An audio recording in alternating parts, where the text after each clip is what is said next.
Kolleejjiin Akmoolink barattoota isaa marsaa afuraffaaf hagayyaa 25 bara 2016 galma giddugala aadaa Oromootti eebbisiise. Gabaasa dabalataa kattaanutti dhiyaata.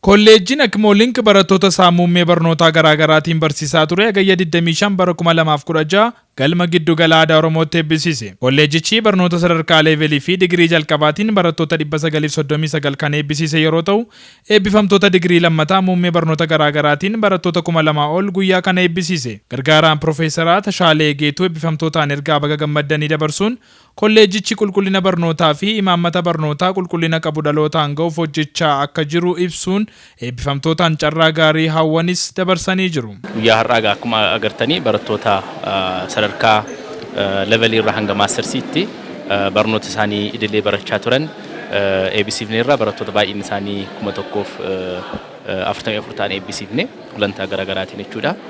Egaa mul'anni dhaabbanni keenyi qabatee ka'ee akkuma beekamu hundeen ilma namaa beekumsadha, dandeettiidha. Dandeettii fi beekumsa horachuu kan dandeessu immoo mana barnootaa keessattidha. Keessumaa immoo mana barumsaa olaanoo keessatti jechuudha.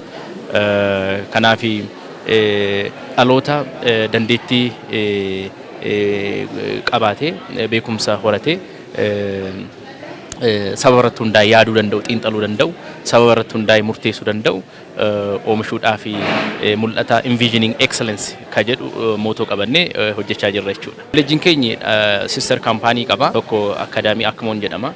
Barnoota kutaa KGT kaasee hanga kutaa 8tti kenna. Dhaabbata konsaltiingii Akmoon konsaltiingii jedhamu qabna. Gorsa kenna. Akkasumas immoo dhaabbata Akmoon Initiative for Development kan jedhamu qabna. Inni immoo namoota harka qalleeyyii ta'an sababii humna dhabaniidhaaf, risoorsii dhabaniidhaaf yookaan immoo skill gaappii qabataniidhaaf duubatti kan hafan isaaniin disadvantage warra ta'an gargaaruudhaaf dhaabbata hundaa'edha.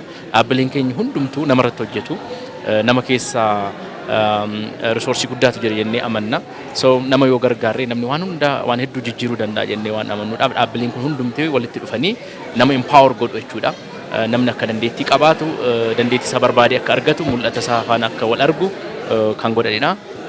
So dhaabbanni keenya waliigala kanarratti hojjeta jechuudha. Cimnee hojjechuudhaan ni jalqabaa qulqullina barnootaa irratti sirriitti hojjechuudha. Iddoo jirrutti cimnee hamma dandeenyu hamma ammaatti hojjennee jira.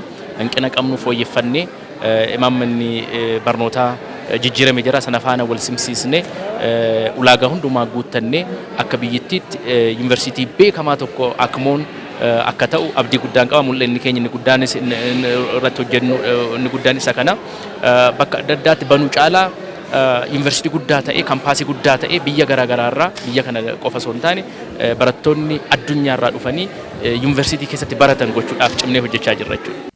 Ministeera barnootaatti hoogganaa dhimmoota akaadaamii Dr. Eebbaa Miijanaa waltajjii eebba barattoota kanaa irratti argamuun kallattii fuulduraa fi adeemsa baruuf barsiisuu kolleejjichaas dinqisiifannaa qaban ibsanii jiru. Barattoonni qabxii olaanaa fiduudhaan badhaasa warqii fi waancaa argatanis gammachuu isaanii fi bu'aa bayii keessa darbanii sadarkaa kanarra ga'an dubbataniiru. Maqaan koo Waaqshoomee Faayisaa Itichaan jedhama. Dipaartimentii ani irraa eebbifame Maasters in Business Administration Akmoolink Kolleejjii irraati.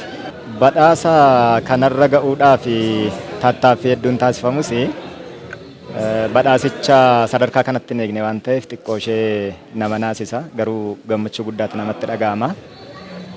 Namni gatii hojii isaa gaafa argatu, gatii dhamaatii isaa gaafa argatu baay'ee tokko namatti dhaga'ama. Miira keessallee galuutu jira.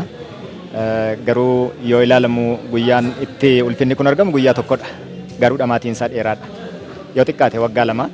Eshi maqaan koo Yamaariyaam Warqii Sabsibeen jedhama. Kan inni immoo Dipaartimenta Accounting and Finance irraan eebbifame. Guyyaan har'aa gaanaa fi gammachuu guddaadha.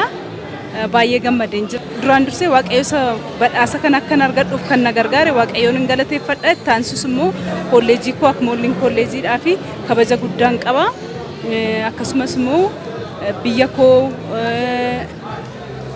biyya koo sirriitti tajaajiluudhaa fi kun adaraa guddaan natti laatamee jira. Adaraa kana immoo baasachuudhaa fi hojii guddaatti na fuuldura akka jiru natti mul'ata jechuudha. Galatoomaa.